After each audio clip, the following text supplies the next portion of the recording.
দক্ষিণ পূর্বাঞ্চল বিভিন্ন এলাকায় পানিবন্দী লাখ লাখ মানুষ আতঙ্ক আর উৎকণ্ঠায় দিন পার করছেন তারা। তবে তুলনায় সার্বিকভাবে বন্যা পরিস্থিতির কিছুটা উন্নতি হয়েছে, নামতে শুরু করেছে বিভিন্ন এলাকা এবং সড়কের পানি। এ নিয়ে আমরা আরও বিস্তারিত জানতে চাই এবং বিস্তারিত জানাতে এই মুহূর্তে আমাদের সাথে যুক্ত হচ্ছেন চট্টগ্রাম থেকে সহকর্মী হোসাইন জিয়াদ, খালিদ সাইফুল্লাহ যুক্ত হচ্ছেন কুমিল্লার বুড়িচং থেকে এবং একই সাথে আজিজুল সঞ্চয় যুক্ত হবেন আখাউড়া থেকে। আমরা বিস্তারিত জানতে চাই তাদের কাছ থেকে। প্রথমে আমরা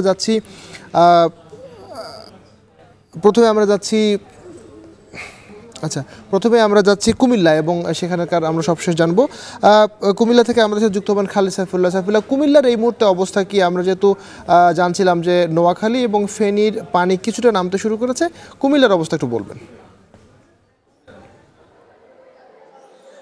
আবির, কুমিল্লার পানি কিন্তু বাড়তে শুরু করেছে, কারণ গোমতীতে যে পরিমাণে পানি ছিল বিপদসীমার 172 সেন্টিমিটার উপর দিয়ে, সেখানে মাত্র 32 সেন্টিমিটার পানি কিন্তু কমেছে। আরও কিন্তু বিপদসীমার উপরে 132 সেন্টিমিটার উপর দিয়ে কিন্তু এখনও গোমতীতে পানি প্রবাহিত হচ্ছে। অর্থাৎ গোমতী নদীর বুরবুরিয়াতে যে এলাকাটিতে ভাঙনের সৃষ্টি হচ্ছে তার পূর্ব দিকে বুড়িচং এবং ব্রাহ্মণপাড়া দুটি উপজেলায় কিন্তু আক্রান্ত, এবং এখানে আজকে সকালে নতুন করে সদর উপজেলার আরও প্রায় 5 থেকে 6টি গ্রাম সেগুলো কিন্তু প্লাবিত হয়েছে। এভাবে যদি পানি প্রবাহ চলতে থাকে, এভাবে যদি বন্যায় আক্রান্তের পরিমাণ বাড়তে থাকে, তাহলে কিন্তু একটি বড় ধরনের বিপর্যয় দেখা দিচ্ছে। আমরা দেখতে পাচ্ছি যে এখানে যারা কাজ করছেন তারা বলছেন যে দুর্গত এলাকায় মানুষদের মধ্যে কিন্তু দুর্ভোগ বাড়ছে। বিশেষ করে সর্বপ্রথম বন্যায় আক্রান্ত মানুষদেরকে উদ্ধার করাই হচ্ছে এখন বড় চ্যালেঞ্জ। উদ্ধারকর্মীরা কাজ করছেন, বিভিন্ন স্বেচ্ছাসেবী সংগঠন এবং শিক্ষার্থীরা বিভিন্ন জায়গা থেকে আসছেন, তারা কিন্তু তাদের কাছে পৌঁছানো যাচ্ছেন, ত্রাণ নিয়ে কেউ উদ্ধার করছেন। এখানে বোটের বেশ স্বল্পতা রয়েছে, ইঞ্জিন চালিত বোট এবং স্পিড বোট সেগুলো যদি থাকতো তাহলে হয়তো বা উদ্ধার কাজ আরও বেশি গতিশীল হতো। এবং আশ্রয় কেন্দ্রগুলোতে, আমি যেই জায়গাটিতে আছি এটা হচ্ছে ভরসার স্কুলের একটা আশ্রয় কেন্দ্র। এখানে প্রায় 5 থেকে 600 মানুষ কিন্তু আশ্রয় নিয়েছেন। কিন্তু এখানে যে সমস্যাটি, এখানে নিরাপদ পানির অভাব, এবং এখানে যে মানুষজন যে ব্যবহারের জন্য যে পানি ব্যবহার করবেন সেইটারও কিন্তু সুযোগ নেই, যেহেতু এখানে বিদ্যুৎ বিচ্ছিন্ন, এবং যার ফলে কিন্তু মোবাইল নেটওয়ার্কেরও বিপর্যয় হয়েছে। এবং যত দুর্গম এলাকার দিকে যাওয়া হচ্ছে তা সেখানে কিন্তু মানুষজন আরও বেশি বিপাকে পড়ছেন, কারণ দুর্গত মানুষজন তাদের উদ্ধারের জন্য যে তথ্যটি জানাবেন তার জন্য কিন্তু যে মোবাইল নেটওয়ার্কে মোবাইলের সংযোগ প্রয়োজন সেগুলো কিন্তু ব্যাহত হচ্ছে। এভাবে কিন্তু মানুষজন আসলে নানা রকম দুর্ভোগের চিত্র আমাদেরকে বলছে, দুর্ভোগের কথা বলছেন। এদিকে যে ভয়াবহ বন্যা তৈরি হয়েছে, কুমিল্লার প্রায় 14টি উপজেলা কিন্তু আক্রান্ত হয়েছে। বেশ কয়েকটি নদীর পানি উপচে কিন্তু সেই উপজেলাগুলো প্লাবিত, যার ফলে বিস্তীর্ণ এলাকায় মাছের ঘের, মাছ ভেসে গেছে।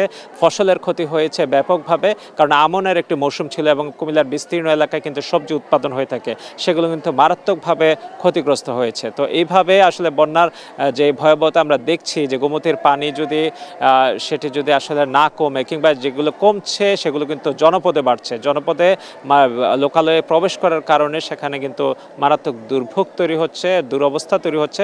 এখানে যারা আশ্রয়কেন্দ্রগুলোতে অবস্থান করছেন তারা বলছেন যে কাছাকাছি, অর্থাৎ শহর থেকে যে আসার পথগুলো রয়েছে সেখানে যারা আসছেন তারা আসলে সামনে যেই আশ্রয়কেন্দ্রগুলো আছে সেখানেই ত্রাণ দিচ্ছেন, কিন্তু গহীন এলাকাগুলোতে খাবার পৌঁছানো যাচ্ছে না। শুকনো খাবার দিয়ে আসা হচ্ছে, কিংবা তারা যে রান্না করে খাবেন সেই সুযোগটি আসলে নেই।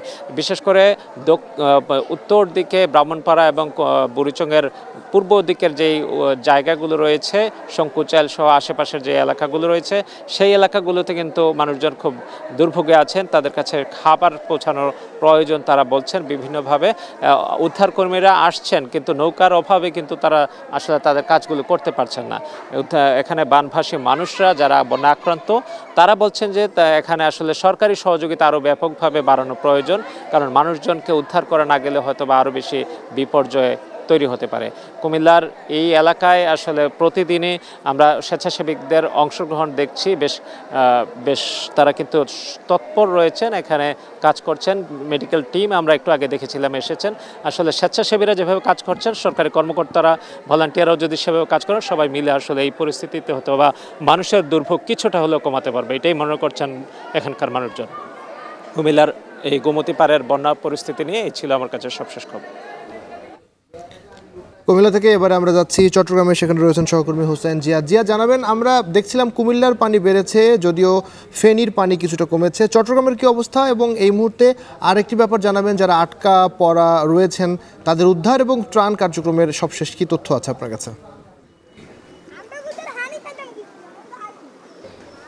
আবির, চট্টগ্রামের পানি কিন্তু ধীরে ধীরে কমতে শুরু করেছে। বিশেষ করে আমরা যে এলাকাগুলোতে আছি, করেরহাট, ফটিকছড়ি, রাউজান, রাঙ্গুনিয়া, সেদিকের পানি অনেকটাই কমে এসেছে। এবং আমি যেখানে আছি করেরহাট, সেটি ফেনীর একেবারে লাগোয়া যে অঞ্চলগুলো একেবারে বিপর্যস্ত, তার কাছাকাছি জায়গাগুলোতে আমরা আছি। এখনও পর্যন্ত এখানে আপনি দেখবেন যে একতলা সমান পানি, এটি একেবারে সড়কের ধারের একটি গ্রামের চিত্র আমরা দেখাতে পারছি, যেটিতে এখনও পর্যন্ত আমরা দেখছি যে একতলা সমান পানিতে টইটুম্বুর হয়ে আছে এবং ডুবে আছে বলা যায়। এবং এখানে গতকাল পর্যন্ত পানির পরিমাণ আরও বেশি ছিল, তবে 1 থেকে 2 ফুট পর্যন্ত সকাল থেকে পানি কমেছে যদিও, তবুও অবস্থা কিন্তু খুবই ভয়াবহ, বিপর্যস্ত। আসলে এখানকার গ্রামের পর গ্রাম জনশূন্য হয়ে পড়েছে এখানকার পুরো গ্রাম, এবং মানুষজন কোনোরকম প্রাণ ভয়ে এখান থেকে মানুষ আশ্রয় কেন্দ্রগুলোতে অবস্থান নিয়েছেন, আত্মীয় স্বজনের বাড়িতে অবস্থান নিয়েছেন।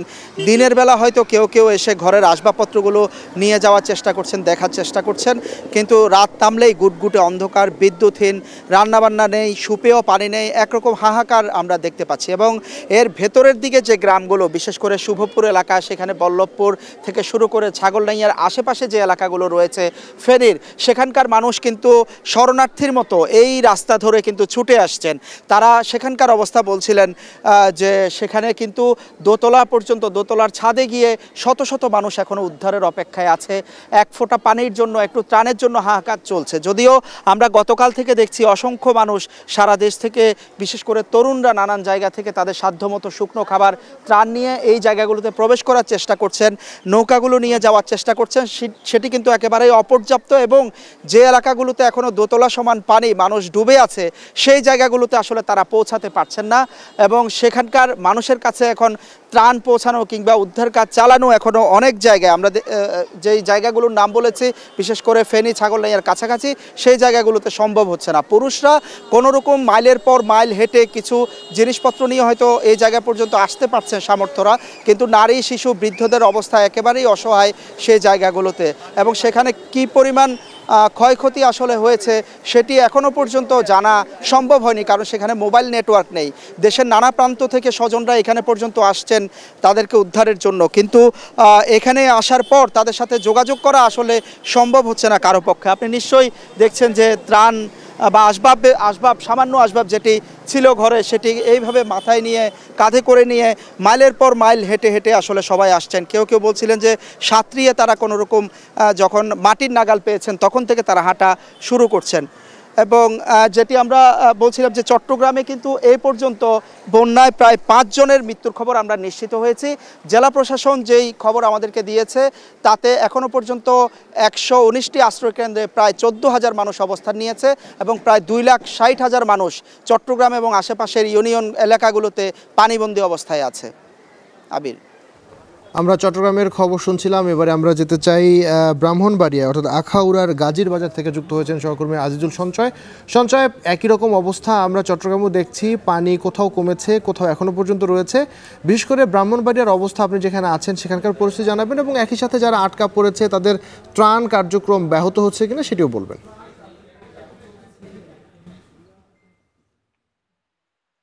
আবির, ব্রাহ্মণবাড়িয়ার বন্যা পরিস্থিতি অনেকটাই স্বাভাবিক হতে শুরু করেছে, অর্থাৎ গতকাল থেকে বন্যা পরিস্থিতির অনেকটা উন্নতি হয়েছে, এবং বিশেষ করে যে হাওড়া নদীর পানি বাড়ার কারণে কিন্তু আসলে বন্যাটা আরো বেশি অবনতির দিকে যাচ্ছিল। তবে এখন যে আসার যে খবরটি হলো যে গতকালকে থেকে কিন্তু হাওড়া নদীর পানি ক্রমাগত কমছে। আজকেও পানি কমেছে। আমরা কিছুক্ষণ আগে কথা বলেছিলাম ব্রাহ্মণবাড়িয়ার পানি উন্নয়ন বোর্ডের নির্বাহী প্রকৌশলী মঞ্জুর আহমেদের সঙ্গে। তিনি জানিয়েছেন যে আসলে এখন হাওড়া নদীর পানি কিন্তু গত 24 ঘন্টায় অনেকটাই কমে গিয়েছে, এবং এখন বিপদসীমার 54 সেন্টিমিটার নিচ দিয়ে এখন পানি প্রবাহিত হচ্ছে, যার ফলে আসলে বাসাবাড়ি থেকে কিন্তু আসলে যেসব এলাকাগুলো বন্যা দুর্গত ছিল সেখান থেকে কিন্তু এখন পানি সরতে শুরু করে গিয়েছে। তবে আসলে একটি সমস্যা কিন্তু এখন দেখা দিচ্ছে যে আসলে বাসাবাড়ি থেকে পানি নেমে গেলেও কিন্তু বাড়িতে কিন্তু আসলে এই যে ময়লা পানি ঢোকার কারণে আসলে কিন্তু এখন দুর্গন্ধের কারণে মানুষজন এখন বাড়িতে টিকে থাকাটা তাদের কষ্টদায়ক হয়ে যাচ্ছে। এছাড়া কিন্তু টয়লেট এবং যে টিউবওয়েল ছিল সেগুলো কিন্তু আসলে পানি গত 3 দিন ধরে পানি নিচে থাকার কারণে সেগুলো কিন্তু আসলে অনেকটাই দূষিত হয়ে গিয়েছে, যার ফলে আসলে এখন বিশুদ্ধ খাবার পানি কিন্তু একটি সংকট দেখা দিয়েছে। এছাড়া টয়লেটেরও কিন্তু একটি সমস্যা হচ্ছে বলে আমাদেরকে জানিয়েছেন দুর্গত এলাকার বাসিন্দারা। আমরা এটি নিয়ে কথা বলেছিলাম আখাউড়া উপজেলার নির্বাহী কর্মকর্তা গাজালা পারভিন রুহির সঙ্গে। তিনি জানিয়েছেন যে আসলে তারা পর্যায়ক্রমে তারা আসলে এখন যেহেতু পানি নেমে গিয়েছে, পানি বিশুদ্ধকরণ যে ট্যাবলেট আছে সেই ট্যাবলেটগুলো কিন্তু তারা দুর্গত এলাকায় তারা পৌঁছে দিচ্ছেন এবং তারা আশা করছেন যে আজকের মধ্যে কিন্তু সমস্ত এলাকাগুলোতে এই পানি বিশুদ্ধকরণ ট্যাবলেট পৌঁছে যাবে। এছাড়া ত্রাণ সহায়তার যে কথাটি আপনি বলছিলেন, আসলে আমরা কিন্তু দেখি যে আসলে সরকারের পাশাপাশি কিন্তু এখন বেসরকারি এবং বিভিন্ন সংগঠনের পক্ষ থেকে কিন্তু ত্রাণ সহায়তা কিন্তু দেওয়া হচ্ছে। আসলে এখন ত্রাণে কিন্তু খুব একটা সংকট নেই বলে আমরা জানতে পেরেছি। তবে আসলে এখন যে সমস্যাটা হচ্ছে যে এখন সড়ক যোগাযোগটি কিন্তু একেবারে বন্ধ হওয়ার ফলে আসলে যান চলাচলটি বন্ধ হয়েছে। এটি নিয়ে কিন্তু কাজ করছে প্রশাসন। আমরা আসলে কথা বলেছিলাম ইউনুর সঙ্গে, তিনি বলছেন যে আসলে আগামী 2 থেকে 3 দিনের মধ্যেই কিন্তু এই রাস্তার সংস্কার কাজটি কিন্তু তারা শুরু করবেন। তো আমার কাছে এই ছিল আখাউড়া থেকে বন্যা পরিস্থিতির সবশেষ তথ্য। আবির, আমরা এতক্ষণ সারা দেশের বন্যা পরিস্থিতি জানছিলাম, বিশেষ করে কুমিল্লা, চট্টগ্রাম এবং ব্রাহ্মণবাড়িয়া থেকে যুক্ত হয়েছিলেন আমাদের সহকর্মীরা। ফেনীতে কিছুটা পানি নামলেও চট্টগ্রামে